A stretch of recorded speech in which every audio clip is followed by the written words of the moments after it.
गणेश देवरे. माझ्या वक्तृत्वाचा विषय धर्मवीर छत्रपती संभाजीराजे आणि आजचा तरुण. माती तुळजापूरची झाली पावन तुझ्या रक्ताने, ही साकदंड ही धन्य झाले तुझ्या स्पर्शाने. पाहुणे मृत्यू सुद्धा नतमस्तक झाला, या स्वराज्याच्या मातीसाठी माझा शंभू राजा अमर झाला, अमर झाला. 14 मे 1657 पुरंदरावर एक शिवरत्नाचा जन्म झाला. एका वाघाचा छावा जन्माला आला आणि त्या छावाचे नाव म्हणजे छत्रपती संभाजीराजे. अहो अहो, माझ्या राजांना सुपारी खाणीचं सुद्धा व्यसन नव्हतं आणि आजकालचा तरुण व्यसनाच्या इतक्या आहारी गेला आहे की आपल्या संसाराचं आणि स्वतःचं वाटोळं करतोय. अहो, सुभाषचंद्र बोस म्हणतात, तुम मुझे खून दो और मैं तुम्हें आजादी दूंगा. आणि आजचे तरुण काय म्हणतात, तुम मुझे तंबाखू दो और मैं तुम्हें चूना दूंगा.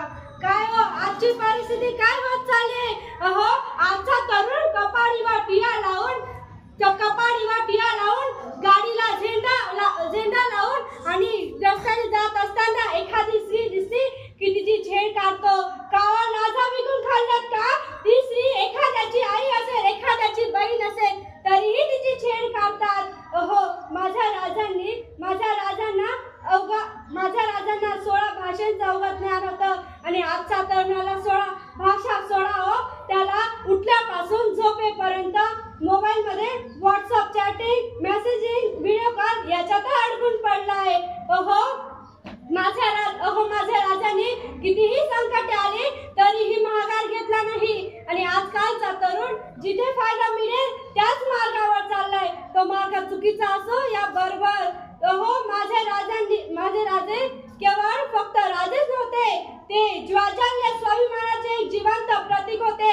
ते वयाच्या अवघ्या 16 वर्षी रणांगण गाजवले. त्यांनी शत्रू कितीही बलाढ्य असो तरीही त्यांची ताडजोड करायची नाही असा त्यांचा बाणा होता. आणि आजकालचा तरुण बुद्धिमान आहे, शक्तिशाली आहे, तंत्रज्ञानाशी सज्ज आहे, तरी प्रश्न असा पडतो की त्याच्या संभाजी राजांची एकही जिद्द आहे का हो?